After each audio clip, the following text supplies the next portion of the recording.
Hello every one, ഞാനിപ്പോൾ ഈ video ചെയ്യുന്നത് ഞാൻ പോയ പഞ്ചാബ് ട്രിപ്പ് ഉണ്ടല്ലോ, അപ്പോൾ പഞ്ചാബ് ട്രിപ്പിനെ പറ്റി പറയാൻ വേണ്ടിയാണ്.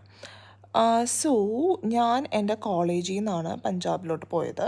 എൻ്റെ കോളേജ് ഇരിക്കുന്നത് സോണിപത്ത് ഹരിയാനയിലാണ്. So it's pretty much easy to go to Punjab. എനിക്കിവിടെ നിന്ന് ഒരു സ്ലീപ്പർ ബസ് എടുത്തു കഴിഞ്ഞാൽ 800 പഞ്ചാബിലെത്താം. എന്നിട്ട് അവിടെ നമുക്ക് ഹോസ്റ്റലർ എന്നൊരു വെബ്സൈറ്റ് ഉണ്ട്. നിങ്ങൾ ജസ്റ്റ് ഗൂഗിൾ ചെയ്താൽ മതി. ദി ഹോസ്റ്റലർ HOSTELER ആണെന്ന് തോന്നുന്നു. ഡബിൾ എൽ ഉണ്ടോ അറിയില്ല, ഗൂഗിൾ ചെയ്യൂ. അവിടെ 350 നമുക്ക് റൂം കിട്ടും. Okay, and it's very good. ഭയങ്കര എസ്തെറ്റിക്കാണ്. നിങ്ങൾ എൻ്റെ അക്കൗണ്ടിൽ കയറി നോക്കിയാൽ മതി. ഞാൻ പഞ്ചാബിൻ്റെ വ്ളോഗും അതുപോലെ തന്നെ ഷോർട്സും ഇട്ടിട്ടുണ്ട്.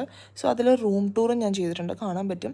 It's pretty much safe. So എനിക്ക് 350 ഒരു ദിവസം സ്റ്റേ ചെയ്യാൻ വേണ്ടി ആയുള്ളൂ.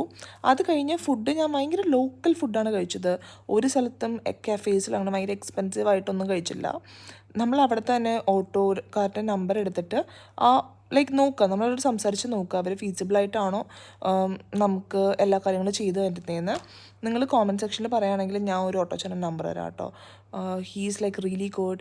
ആക്ച്വലി പുള്ളിക്കാരൻ ശരിക്കുള്ള മീറ്റർ ചാർജ് പോലുള്ള വാങ്ങുന്നത്, അതിനെക്കാട്ടും കുറവായിട്ടാണ് വാങ്ങുന്നത്. ആൻഡ് കുറേ ഓട്ടോക്കാർ ഭയങ്കര കുറേ പൈസയൊക്കെ വാങ്ങും കേട്ടോ. നമുക്ക് ലാംഗ്വേജ് അറിയില്ലെങ്കിൽ, എനിക്ക് ഹിന്ദിയും അറിയില്ല പഞ്ചാബി അറിയില്ല, എങ്ങനെയാണ് ഞാൻ ആ ട്രിപ്പിന് പോയത് തന്നെ എനിക്കറിയില്ല.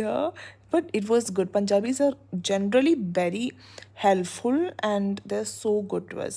ആൻഡ് അത് കഴിഞ്ഞിട്ട് ഫുഡൊക്കെ ലോക്കലാണ് കഴിച്ചത്. സോ ഞാൻ ഈ ഓട്ടോച്ചാൻ്റെ കാര്യം പറഞ്ഞതെന്താണെന്ന് വെച്ചാൽ, നമ്മളവരോട് പറയുകയാണെങ്കിൽ അവർ ഫേമസ് ആയിട്ട് പഞ്ചാബിലുള്ള സ്ഥലങ്ങളിൽ അവർ കൊണ്ടുപോകും. അതുപോലെ തന്നെ ഞങ്ങളൊരു പാക്കേജ് എടുത്തിട്ടുണ്ടായിരുന്നു. അതിന് പക്ഷേ 1200, അതായത് ഒരു 5 സ്ഥലം ഇൻക്ലൂഡിങ് വാഗാ ബോർഡറിൽ പോകാം. വാഗാ ബോർഡറിന് ടിക്കറ്റ് ഒന്നും ഇല്ല കേട്ടോ, നമുക്ക് അതിനൊന്നും പൈസ ആവില്ല. സോ അങ്ങനെ ഞങ്ങൾ കുറച്ച് പ്ലേസൊക്കെ കണ്ട്, നിങ്ങളെൻ്റെ പഞ്ചാബ് വ്ലോഗ് ആണെങ്കിൽ കറക്റ്റായിട്ട് മനസ്സിലാവും. അങ്ങനെ ഞങ്ങൾ ഫുൾ കാൽക്കുലേറ്റ് ചെയ്ത് തിരിച്ച് സ്ലീപ്പർ ബസ്സിനെടുത്ത് വന്നതിന് ഞങ്ങൾക്ക് മൊത്തമായത് 6000 സംതിങ് ആണ്. ഈ 6000 ആക്ച്വലി എല്ലാം 2 days ട്രിപ്പ്. ഓക്കെ, 2 days ട്രിപ്പിന് 6000 ആണ് പെർ പേഴ്സൺ ആയത്. പക്ഷേ ഇത് തന്നെ കൂടുതലെന്ന് ഞാൻ പറയുള്ളൂ, കാരണം അതിനെക്കാട്ടും കുറവ് ആയിട്ട് ഞങ്ങൾക്ക് ചെയ്യാൻ പറ്റുമായിരുന്നു. പക്ഷേ ഞങ്ങൾ ഫസ്റ്റ് ടൈമാണ് കോളേജിൽ ഞങ്ങൾ ട്രിപ്പ് പോകുന്നത്, അപ്പോൾ ഞങ്ങൾക്ക് അത്രയും അറിയില്ല. ഓക്കെ, ഇനി ട്രിപ്പ് പോകുമ്പോൾ ഞങ്ങൾ എന്തായാലും കുറച്ചും കൂടി ഫീസിബിൾ ആവായിട്ട് പോവാം. സോ ഈ വീഡിയോ ഞാൻ ഇടുന്നത് എന്താണെന്ന് വെച്ചാൽ, നിങ്ങൾ ഇങ്ങനത്തെ ഒരു നോർത്തിൽ കോളേജിൽ പഠിക്കാൻ പോവുകയാണെങ്കിൽ കുറച്ചും കൂടി ഈസി ആണോ നമുക്ക് ട്രിപ്പൊക്കെ പോകാം. കാരണം എന്താണെന്ന് വെച്ചാൽ, നമ്മൾ കേരളത്തിൽ നിന്ന് ഫ്ലൈറ്റ് പിടിച്ച് അല്ലെങ്കിൽ ട്രെയിൻ കയറി ഇവിടെ വന്ന് ട്രിപ്പ് പോകുമ്പോൾ ഭയങ്കര എക്സ്പെൻസ് ആയിരിക്കും. പക്ഷെ നമ്മൾ ഇവിടെ നിന്ന് അടുത്തുള്ള പ്ലേസസിൽ, ഇപ്പോൾ പഞ്ചാബോ അല്ലെങ്കിൽ ജയ്പൂർ അങ്ങനത്തെ സ്ഥലത്തൊക്കെ പോവുകയാണെങ്കിൽ കുറച്ചും കൂടി ഫീസിബിൾ ആയിരിക്കും. ബൈ.